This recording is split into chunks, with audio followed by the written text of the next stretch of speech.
Alright, now to address and how to garnish the burger.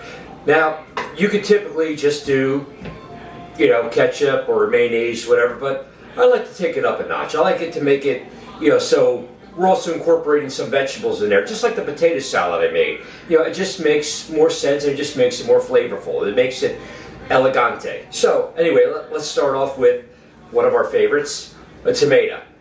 Being from New Jersey, you know how we feel about our tomatoes. We take them very seriously. And right here, is an heirloom tomato. The best way to describe them is ugly as hell, tasteful like an angel. And so basically we're just going to do that. We're going to cut the end off here first. There. And then we're just going to slice it nice and thin. That'll go on the burger. That gives it a lot of flavor. Who doesn't like tomatoes? I mean, there's people out there that don't like tomatoes. I love tomatoes. So many different ways you can do them, make them happen. You gotta love them. You gotta love your tomatoes. Okay. Next, lettuce.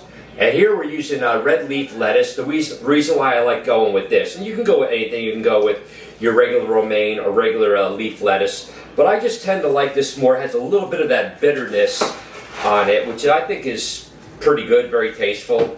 There he is, cut in half, and you can see how the ends are. And we just make sure we cut off, that unedible part, like that. You see on the end, cut that out. And we have our lettuce.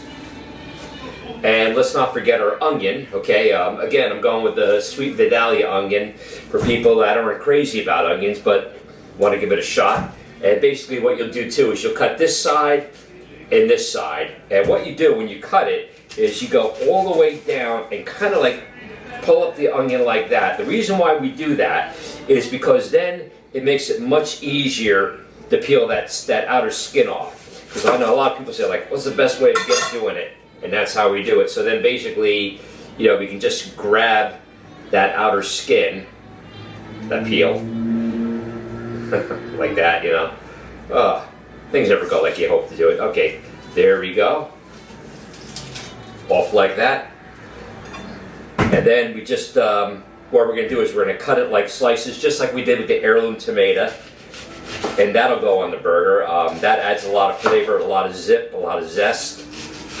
It's just something a little extra, something a little nice on there.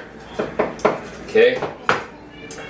I also, previously, I made a dressing for the burger, and it's a combination of whole mayonnaise, a habanero ketchup, and sriracha sauce. So you have some of that creaminess of mayonnaise and ketchup, because we all like ketchup, but the habanero and the sriracha, it gives you a little back end fire on the end, which is really nice. Gives a little extra kick, a little something extra.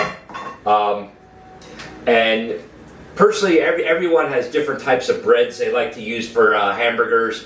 I know those Hawaiian buns are real popular, the soft whatever. You can do those. But personally, being from Jersey and being, going back to my old days, I was always loved just a traditional old school Kaiser rolls. I like a little bit, like a little firm. We got the poppy seed, and we also have an everything Kaiser roll as well.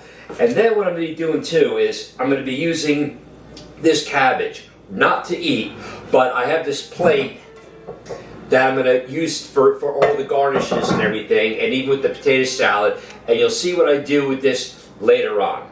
Okay, so like I said, it's about making it dressed up, making it upscale, making it elegante. Thank you.